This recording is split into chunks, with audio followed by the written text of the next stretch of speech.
Assalamualaikum warahmatullahi wabarakatuh. Selamat teman-teman semuanya.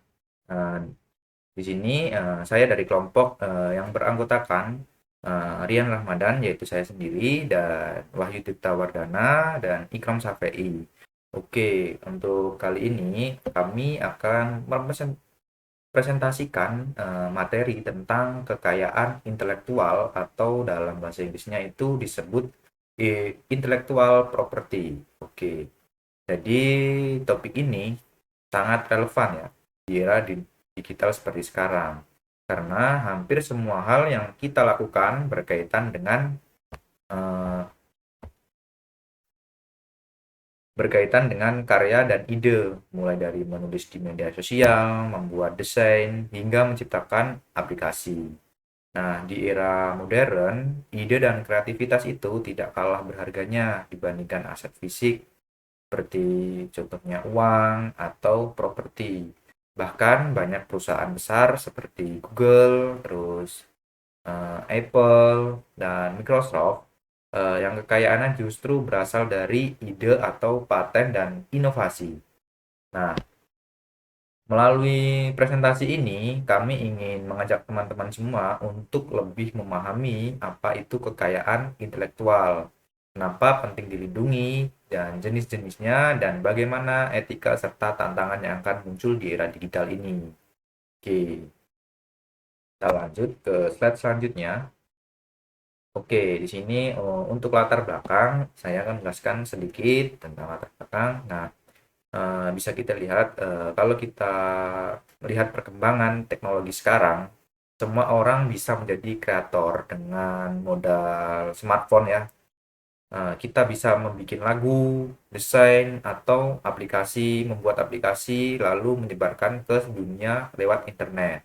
Nah, tapi di sisi lain, kemudahan itu punya resiko besar. Karya kita bisa dengan mudah dicuri, diunggah ulang, atau bahkan diklaim orang lain.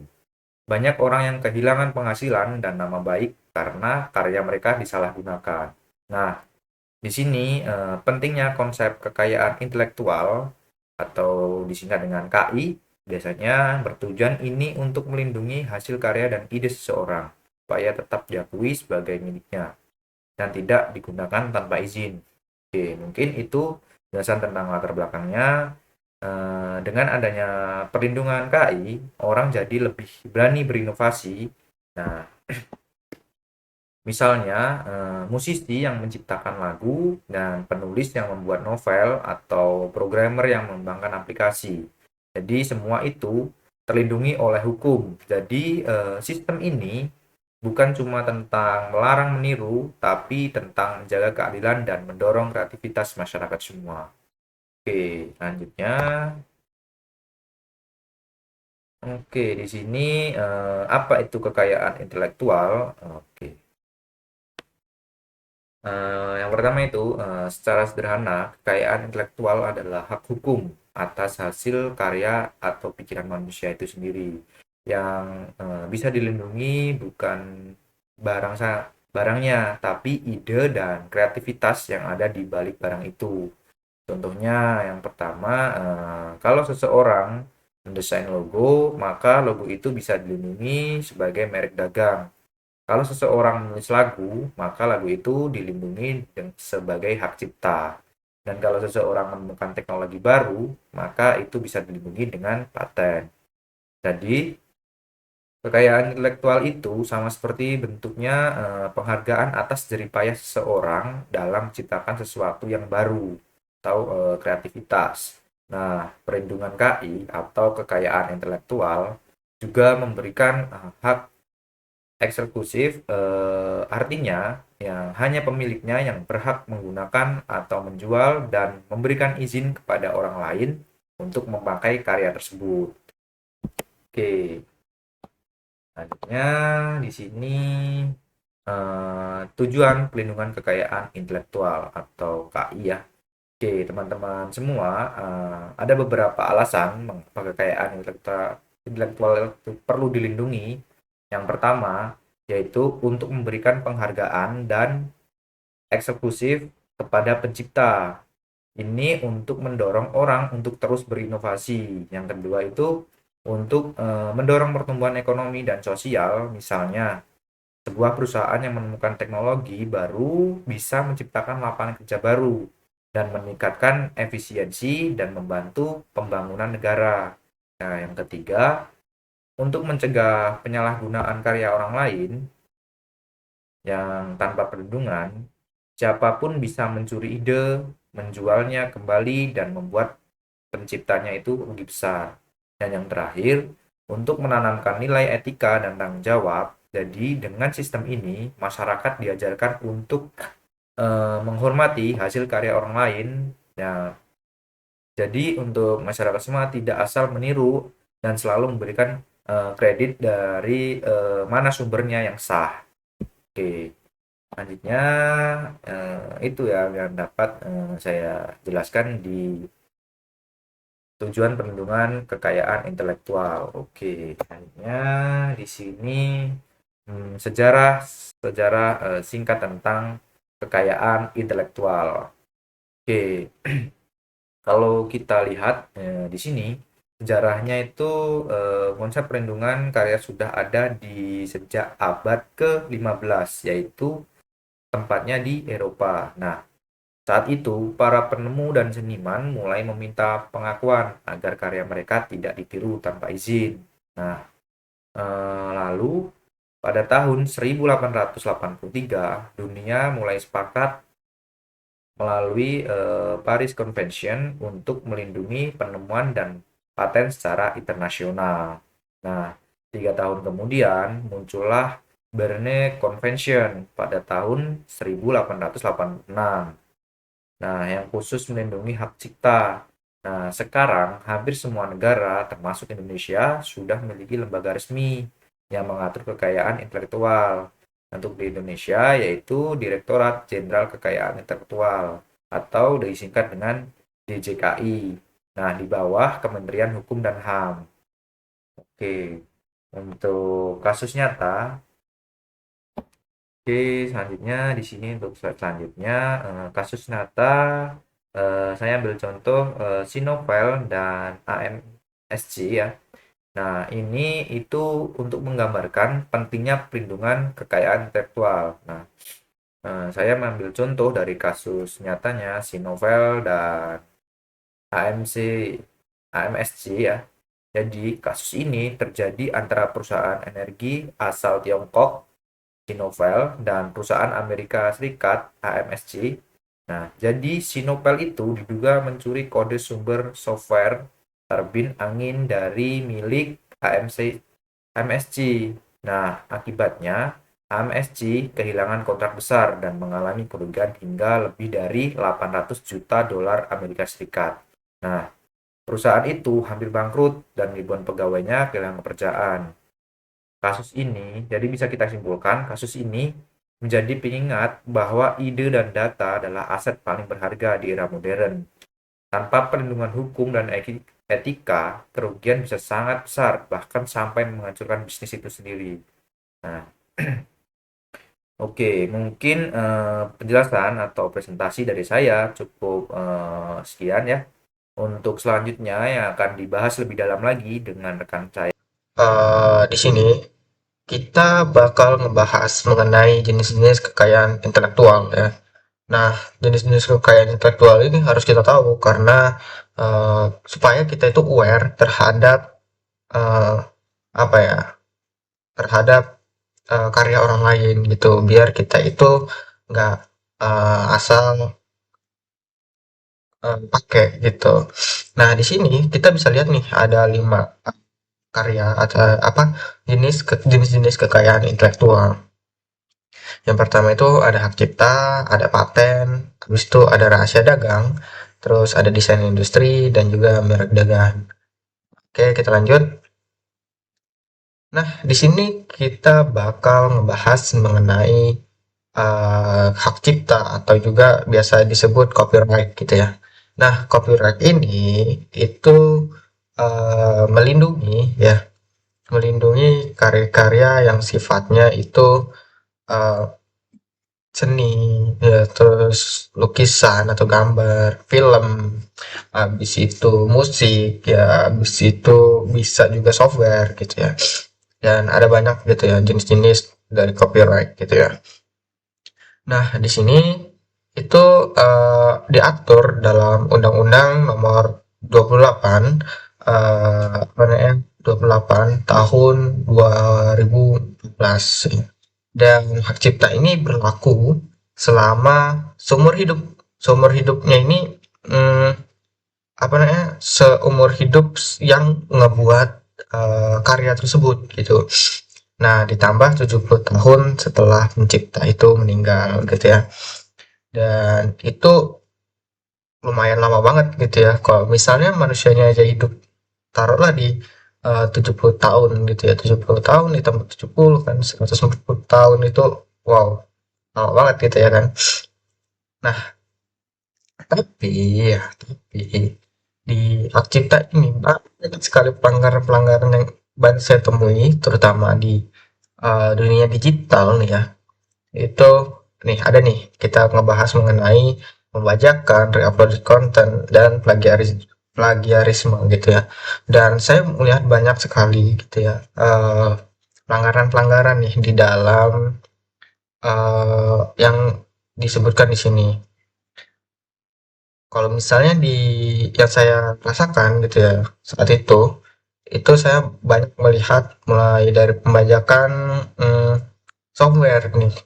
Biasanya ada orang nih install ulang laptop gitu ya yang nggak terintegrasi atau nggak kebeli Windows-nya gitu dan eh, dia kan kalau misalnya langganan itu kan lumayan ya kan untuk langganan Microsoft 365 gitu ya. Dan itu ternyata banyak orang yang melakukan pembajakan di sana gitu supaya mereka itu bisa melakukan kayak Microsoft Word, Excel dan juga PowerPoint biasanya kayak gitu ya. Nah, itu ternyata banyak sekali yang nah, yang ngebajak dan itu menjadi sebuah pelanggaran gitu. Terus upload konten gitu ya. Dan saya juga sering ngeliat gitu ya. Bahkan ada web tuh yang untuk nonton-nonton apa namanya di-upload konten gitu dari apa namanya misal dari eh, bioskop gitu ya, film bioskop tiba-tiba udah ada aja gitu di web gitu ya. Dan itu merupakan pelanggaran yang sering terjadi gitu ya, bahkan saya sering temui gitu. Habis itu ada juga plagiarisme gitu. Nah, kita bakal lanjut ya ke bagian kedua yaitu paten. Nah, paten di sini itu beda dari sebelumnya. Kalau paten dia itu lebih ke melindungi penemuan di bidang teknologi dan juga sains. Namun kalau misalnya di paten ini kita itu memiliki syarat nih untuk kita itu bisa mengajukan sebuah paten gitu ya. Kalau misalnya hak cipta itu selagi kita itu baru ya, terus dan apa namanya tadi pokoknya belum ada gitu ya dan kita itu bisa nih pakai hak cipta itu gitu. Dan kalau misalnya di paten ya, kalau misalnya di paten itu syaratnya harus baru, inventif dan juga aplikatif gitu. Nah, di sini ada nih contohnya gitu ya. Eh, Desain iPhone atau Apple sistem aplikasi Gojek dan itu keduanya punya nilai inovatif yang diakui secara hukum gitu ya. Kalau misalnya di Indonesia itu diatur dalam nomor apa Undang-Undang Nomor 13 Tahun 2016 nih. Dan berlakunya paten itu selama 20 tahun. Kenapa 20 tahun? Mungkin ya menurut saya karena paten itu kan bidang teknologi dan juga sains. Teknologi itu selalu berkembang gitu ya setiap satu dekade mungkin ya. Ya, kita bisa bayangin kalau misalnya eh, satu apa 10 tahun lalu sama 10 tahun yang sekarang gitu ya 10 tahun lalu itu kayak mana dan 10 tahun sekarang kayak mana di bidang teknologi itu perubahannya sangat jauh mungkin itu makanya paten di sini berlakunya itu selama 20 tahun gitu ya jadi apa namanya, kita udah ngebahas nih mengenai paten dan kita bakal lanjut ke bagian rahasia dagang. Rahasia dagang di sini itu melindungi informasi bisnis yang memiliki nilai ekonomi. Ya, di sini contohnya, contoh gampang banget ya, di sini ada resep Coca-Cola, algoritma, atau lain sebagainya gitu ya.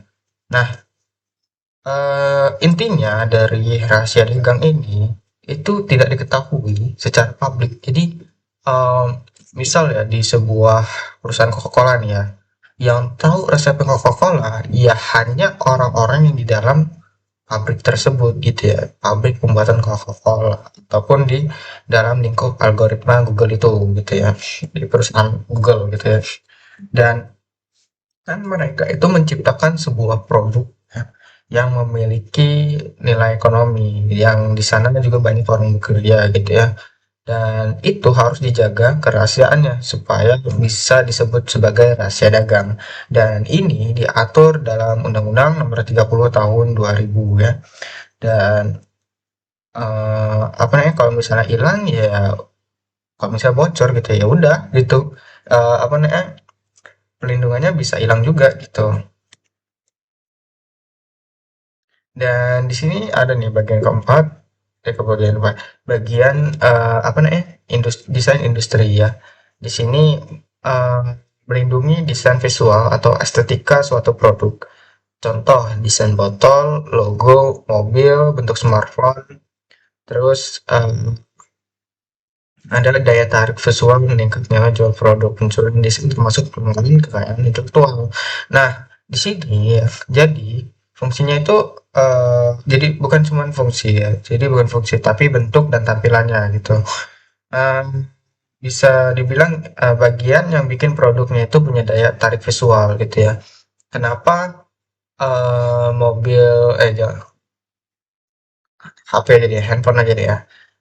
Kenapa iPhone itu lebih banyak orang yang melirik gitu ya, karena ya desainnya yang simpel gitu ya, terus dilihat itu ya intinya daya tarik secara visual gitu. Dan ternyata ya dari situ banyak nih orang-orang atau perusahaan-perusahaan yang mulai nih meniru eh, desain-desain ala-ala apa namanya iPhone gitu ya, nggak cuman iPhone aja, MacBook dan lain sebagainya gitu ya. Ya memang gitu ya, desainnya itu beda gitu. Cuman mereka mengambil referensi dari si Apple itu ya. Jika disampaikan itu udah termasuk apa namanya pelanggaran gitu ya. Pelanggaran pencurian desain termasuk pelanggaran kekayaan intelektual. Nah, terus kita melanjut ya ke bagian merek dagang di sini. Nah, merek dagang di sini yaitu melindungi nama, logo, dan simbol yang membedakan produk. Contoh ya, contoh di sini logo Apple, McDonald's. Ya, di situ kan harus ya dilindungi. Kenapa? Karena mereka itu eh, memiliki sebuah identitas dan reputasi yang jelas gitu. Nggak ada yang jelas, jadi maksudnya dia itu udah dikenal juga tuh sebagai brand gitu ya, nggak bisa disamakan. Misal ada ya, misal contoh ya, contoh misal Nike, Nike, terus ada juga nih perusahaan yang mungkin beda cuman logonya sama gitu ya. Ketika si logo yang logo sama ini dengan nama yang berbeda ini ya, misal sebut eh, Nike deh, Nike ini eh, dia ini bikin sebuah statement ataupun bikin sebuah kesalahan gitu ya, yang terkena imbasnya itu pasti si Nike gitu ya, perusahaan yang sudah terkenal juga gitu ya. Walaupun namanya mirip-mirip dan juga brandnya juga mirip-mirip gitu ya, ataupun bahkan sama gitu ya. Cuman karena dia ini ya, jadi reputasi si Nike-nya ini jadi jelek gitu ya, karena si yang menggunakan logo itu. Jadi logo di sini dilindungi karena sebagai simbol ya ataupun identitas perusahaan tersebut, reputasi dan juga kepercayaan. Dan ini diatur nih di dalam Undang-Undang Nomor 20 Tahun 2016 gitu. Oke, di sini saya akan melanjutkan hasil presentasi dari teman saya. Oke, sekarang masuk ke poin etika dalam kekayaan intelektual. Nah, etika dalam kekayaan intelektual ini konteksnya kekayaan intelektual atau bisa disebut KI, berarti menghargai hasil karya dan ide orang lain. Setiap karya baik merupakan tulisan, musik, gambar, desain maupun perangkat lunak lainnya merupakan hasil kreativitas yang memiliki nilai ekonomi dan moral bagi penciptanya. Tanpa adanya etika, hukum pelindungan kekayaan intelektual ini tidak cukup untuk mencegah pelanggaran seperti plagiarisme, pembajakan atau penyalahgunaan karya digital. Oleh karena itu, seseorang yang beretika akan menggunakan karya orang lain dengan izin, menyebutkan sumber dengan benar, serta tidak mengklaim hasil karya orang lain sebagai miliknya. Nah, bagi mahasiswa dan profesional di bidang teknologi informasi, etika digital menjadi sangat penting dalam era teknologi saat ini. Akses terhadap karya digital sangat mudah, sehingga setiap menghormati hak cipta, lisensi perangkat lunak, dan penggunaan data secara etis menjadi bagian dari tanggung jawab moral dan profesionalisme.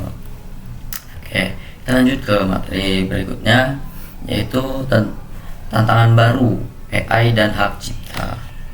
Oke, kemajuan teknologi artificial intelligence atau biasa disebut AI menghadirkan tantangan baru dalam bidang kekayaan intelektual.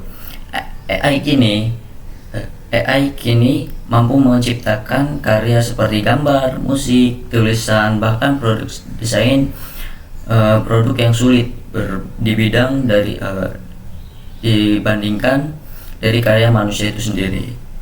Nah, masalah yang muncul dalam pertanyaan tentang pemikiran karya tersebut, siapa sih yang menjadi pemilik sahnya? Apa AI sebagai pembuat atau manusia yang mengkompresikan dan melatihnya? Oke, di sini kita jawab. Secara hukum, AI belum diakui sebagai pencipta atau pemegang hak cipta karena hanya manusia yang dapat menganggap memiliki kesadaran dan tanggung jawab moral atas karyanya. Namun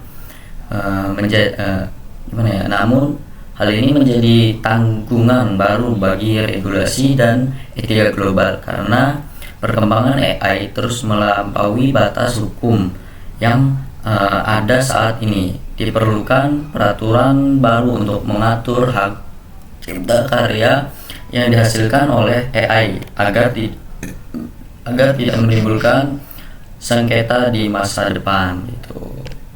Nah, sekarang kita masuk ke materi upaya pemerintah Indonesia. Upaya pemerintah Indonesia melalui Direktur Jenderal Kekayaan Intelektual atau biasa disebut DJKI dan Kementerian Komunikasi dan Informasi atau bisa disebut juga Kominfo. Nah, telah melakukan berbagai langkah untuk melindungi kekayaan intelektual dan meningkatkan kesadaran etika digital di masyarakat. Beberapa upaya yang meliputi ada 3 upaya. Yang pertama itu edukasi publik dan pelatihan mengenai pendaftaran hak cipta dalam hal kekayaan industri. Yang kedua, penutupan situs-situs bajakan dan konteks plagiarisme digital yang merugikan para penciptanya. Dan yang terakhir, kampanye kesadaran hukum dan etika digital, terutama di kalangan pelajar, mahasiswa, dan pelaku industri kreatif. Langkah-langkah yang tadi itu bertuju agar masyarakat sadar bahwasannya penting menghargai karya orang lain dan mematuhi aturan terkait hak cipta di dunia digital. Oke, itu next. Nah, sekarang kita memasuki kesimpulan. Kekayaan intelektual merupakan bentuk pelindungan terhadap ide, inovasi, dan karya manusia. Jenis-jenis utama kekayaan intelektual meliputi yang pertama itu hak cipta. Misal, hak cipta ini memasuki karya tulis, musik, film, perangkat lunak, dan yang lain-lainnya. Yang kedua, paten. Paten ini penemuan teknologi. Dan yang tiga, rahasia dagang. Yang keempat, desain industri. Dan yang kelima, merek dagang. Oke. Pelindungan hukum ini mendorong kreativitas dan inovasi. Kenapa? Karena para pencipta merasa aman dan dilindungi atas karyanya. Namun, hukum saja tidak cukup jika tidak disertai dengan etika dan kesadaran moral. Generasi muda, terutama mahasiswa dan profesional di bidang teknologi, memiliki peran penting dalam menjaga etika digital dengan cara menggunakan karya secara bijak, menghargai hak cipta, serta menciptakan karya baru yang original dan bermanfaat bagi masyarakat. Oke, materinya sudah selesai, sudah sampai kesimpulan. Cukup sekian presentasi dari kelompok kami. Kami akhiri. Wassalamualaikum warahmatullahi wabarakatuh.